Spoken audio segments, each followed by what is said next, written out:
오늘 하세나 본문은 데살로니가전서 3장 1절에서 5절까지의 말씀입니다. 그러므로 우리는 참다 못하여 우리만 아테네에 남아있기로 하고 우리의 형제여 그리스도의 복음을 전하는 하나님의 일꾼인 디모데를 여러분에게로 보냈습니다. 그것은 그가 여러분을 굳건하게 하고 여러분의 믿음을 격려하여 아무도 이러한 온갖 환난 가운데서 흔들리지 않게 하려는 것입니다. 여러분도 아는 대로 우리는 이런 환난을 당하게 되어 있습니다. 우리가 여러분과 함께 있을 때에 장차 우리가 환난을 당하게 되리라는 것을 여러분에게 미리 말하였는데 과연 그렇게 되었고 여러분은 그것을 알고 있습니다. 그러므로 내가 참다 못하여 여러분의 믿음을 알아보려고 그를 보냈습니다. 그것은 유혹하는 자가 여러분을 유혹하여 우리의 수고를 헛되게 하지 못하게 하려는 것이었습니다. 바울은 데살로니가를 다시 방문하기 위해 한두 번 가고자 했으나 가지 못하고 있었습니다. 얼굴을 마주하고 보기를 원하였지만 그렇지 못한 바울은 애타는 마음이 더욱 커져만 갔습니다. 당시에 실루아노와 디모데와 함께 아테네에 있던 바울은 마치 부모가 밖에 나가 있는 자녀를 걱정하듯이 데살로니가 교인들이 어떻게 지내는지 살펴보기 위해 디모데를 보내기로 결정합니다. 저는 이 부분을 묵상하면서 바울이 디모데를 얼마나 신뢰하고 있는지를 엿볼 수 있었습니다. 2절에 바울은 디모데에 대하여 우리의 형제여 그리스도의 복음을 전하는 하나님의 일꾼이라고 말합니다. 여기서 하나님의 일꾼을 다른 성경 번역본에는 하나님의 사람 혹은 하나님의 동력자라고 기록되어 있습니다. 하나님의 동력자로 인정받는 사람이 바로 디모데였습니다. 하나님의 일을 믿고 맡길 수 있는 사람이었습니다.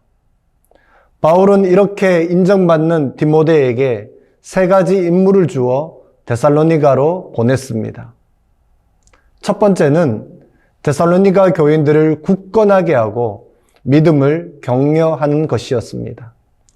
여기서 굳건하게 한다는 말은 새로 회심한 사람들을 견고하게 세우는 것을 나타내는 전문적인 용어입니다.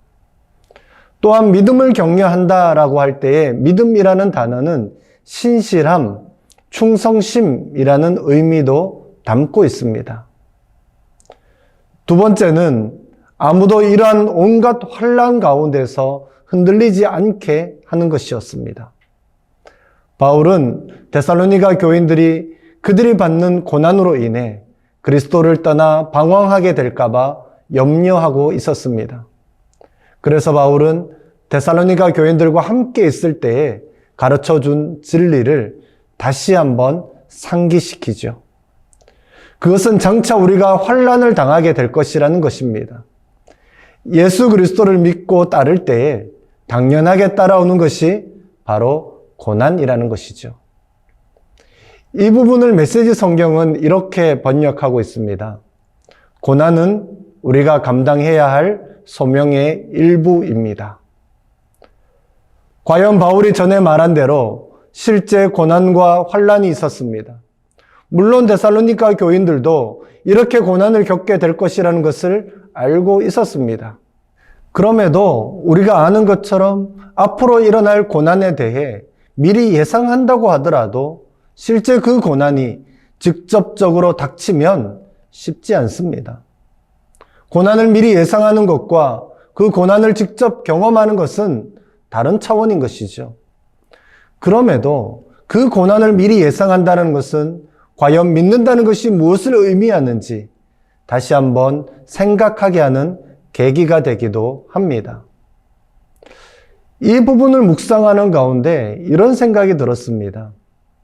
초대교회 당시 바울은 이제 갓 예수 그리스도를 영접하고 믿음 생활을 시작한 이들에게 가르쳐준 주제가 고난이라는 것이죠.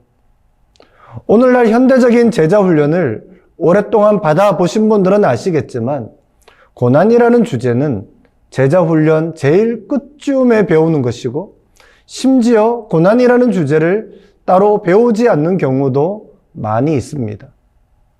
그러나 초대교회 당시에는 고난, 환란이라는 주제를 갓 회심할 때부터 배웠습니다. 그리스도를 따르고자 할 때에 고난은 불가피하게, 아니 당연하게 따라오는 것이기 때문입니다. 사도행전 14장 22절에도 바울은 이렇게 말합니다. 제자들의 마음을 굳게 하여 이 믿음에 머물러 있으라 권하고 또 우리가 하나님 나라에 들어가려면 많은 환난을 겪어야 할 것이라 하고, 빌립보서 1장 29절에는 그리스도를 위하여 너희에게 은혜로 주신 것은 다만 그를 믿을 뿐 아니라 또한 그를 위하여 고난도 받게 하려 하심이라 라고 말합니다. 이러한 관점에서 우리의 삶 속에 고난이 있는가 없는가라는 것은 진실로 내가 믿음 안에 거하고 예수 그리스도의 가르침을 따르고 있는지를 밝혀줄 시금석이 되기도 합니다. 바울이 디모데를 보내는 세 번째 이유는 데살로니가 교인들의 믿음을 알아보기 위함이었습니다.